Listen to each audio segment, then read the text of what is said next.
Je suis le bon berger qui donne sa vie pour ses brebis.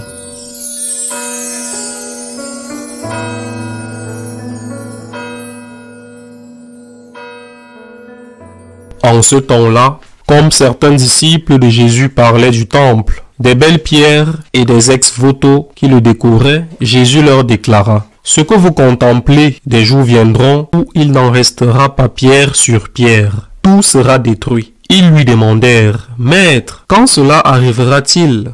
Et quel sera le signe que cela sera sur le point d'arriver? » Jésus répondit: « Prenez garde de ne pas vous laisser égarer, car beaucoup viendront sous mon nom et diront: c'est moi. Ou encore, le moment est tout proche. Ne marchez pas derrière eux. Quand vous entendrez parler de guerre et de désordre, ne soyez pas terrifiés. Il faut que cela arrive d'abord, mais ce ne sera pas aussitôt la fin. » Alors Jésus ajouta: « On se dressera nation contre nation, royaume contre royaume. Il y aura de grands tremblements de terre et en divers lieux des famines et des épidémies. Des phénomènes effrayants surviendront et de grands signes venus du ciel. Mais avant tout cela, on portera la main sur vous et l'on vous persécutera. On vous livrera aux synagogues et aux prisons. On vous fera comparaître devant les rois et des gouverneurs à cause de mon nom. Cela vous amènera à rendre témoignage. Mettez-vous donc dans l'esprit que vous n'avez pas à vous préoccuper de votre défense. C'est moi qui vous donnerai un langage et une sagesse à laquelle tous vos adversaires ne pourront ni résister ni s'opposer. Vous serez livrés même par vos parents, vos frères, votre famille et vos amis, et ils feront mettre à mort certains d'entre vous. Vous serez détestés de tous à cause de mon nom, mais pas un cheveu de votre tête ne sera perdu. C'est par votre persévérance que vous garderez votre vie. Acclamons la parole de Dieu. Aujourd'hui, c'est le 33e dimanche du temps ordinaire, l'avant-dernier dimanche. Le temps ordinaire se termine toujours avec la solennité du Christ roi que, si Dieu le veut, nous célébrerons dimanche prochain. Et l'Église, avec sagesse, veut que dans ces derniers jours du temps ordinaire, nous méditions sur la réalité future, ce que la théologie appelle les fins dernières, le jugement, le purgatoire, l'enfer et le ciel. Le Seigneur, dans ce passage de l'évangile de Saint Luc, enseigne aux siens que ce jour arrivera. Mais il leur dit: restez tranquilles. Il y aura beaucoup de faux prophètes qui diront ceci ou cela. Il dit: ne les suivez pas. Ne vous laissez pas gagner par la panique. Il dit: ne prenez pas peur. Restez tranquilles. Cela viendra, mais ne prêtez pas attention à ceux qui annoncent que la fin du monde arrivera à telle ou telle date. N'y a-t-il pas eu beaucoup de personnes qui parlaient de la fin du monde à l'an 2000? Et la même chose à l'an 1000, restez tranquille, ne paniquez pas. Ce qu'il faut faire, et c'est très important, c'est être prêt, être en état de grâce. Je ne sais pas quand sera la fin du monde, mais je sais que bien avant cette fin du monde, arrivera probablement une autre fin du monde, la mienne, la fin de mon monde, lorsque je mourrai. Et à ce moment-là, je dois être en état de grâce pour pouvoir être avec Dieu au ciel, même si je dois passer un long moment au purgatoire. Mais Jésus dit dans cet évangile une autre chose importante. Il dit, après avoir annoncé des secousses, des tremblements de terre, des catastrophes: avant tout cela, on mettra la main sur vous, on vous persécutera, on vous livrera aux synagogues et aux prisons, on vous fera comparaître devant des rois et des gouverneurs à cause de mon nom. Année 33, puis année 70, la destruction de Jérusalem, son anéantissement.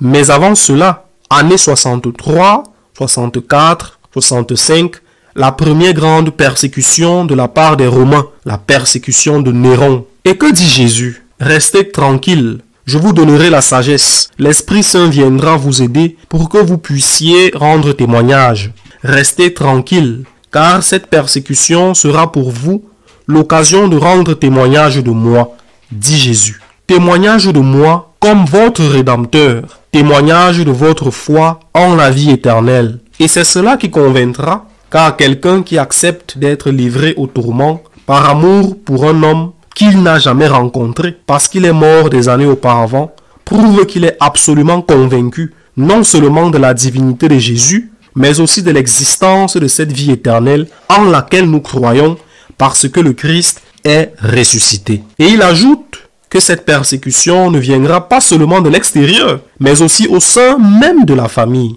Vos parents, vos frères, vos proches et vos amis vous livreront. On fera mourir certains d'entre vous.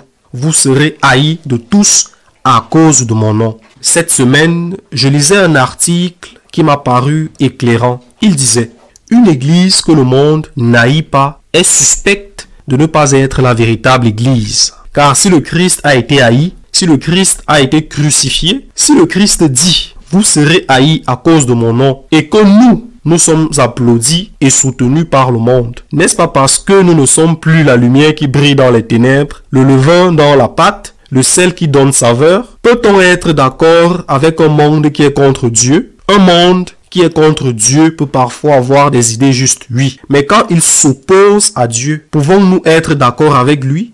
Pouvons-nous recevoir ces applaudissements sans trahir Jésus-Christ? Depuis quand le critère de conduite est-il l'applaudissement du monde? On dit, l'Église doit s'adapter, se moderniser, se mettre à jour. Mais par là, on ne veut pas dire qu'elle doit utiliser des moyens modernes de communication. On veut dire, elle doit accepter comme bon ce que le monde déclare bon, même si cela signifie éliminer des enfants ou modifier les lois de la morale, notamment en matière de morale sexuelle. Une église qui n'est pas critiquée doit sérieusement se demander si elle est fidèle à celui qui est mort, crucifié et qui nous a dit que nous serions haïs par le monde. Mais il me semble intéressant que Jésus dise: on vous livrera et on fera mourir certains d'entre vous. Et juste après, pas un seul cheveu de votre tête ne sera perdu. Si l'on te tue, et il te dit lui-même, comment aucun cheveu ne serait-il perdu? Parce qu'il parle de la vie éternelle. Et c'est pourquoi il ajoute, c'est par votre persévérance que vous sauverez vos âmes. Celui qui persévérera jusqu'à la fin sera sauvé. Pas très longtemps après, vers l'an 100, l'évêque d'Antioche, Saint Ignace, qui avait été le disciple direct d'un disciple des apôtres, donc la 3e génération, fut arrêté à Antioche et conduit à Rome pour être sacrifié, livré aux lions dans le cirque. En chemin, Saint Ignace écrivit des lettres aux différentes églises qu'il traversait. Ce sont des témoignages extraordinaires, non seulement de la pensée de Saint Ignace, mais de la conscience que l'Église avait d'elle-même à cette époque. Ce sont de véritables joyaux de l'Église primitive.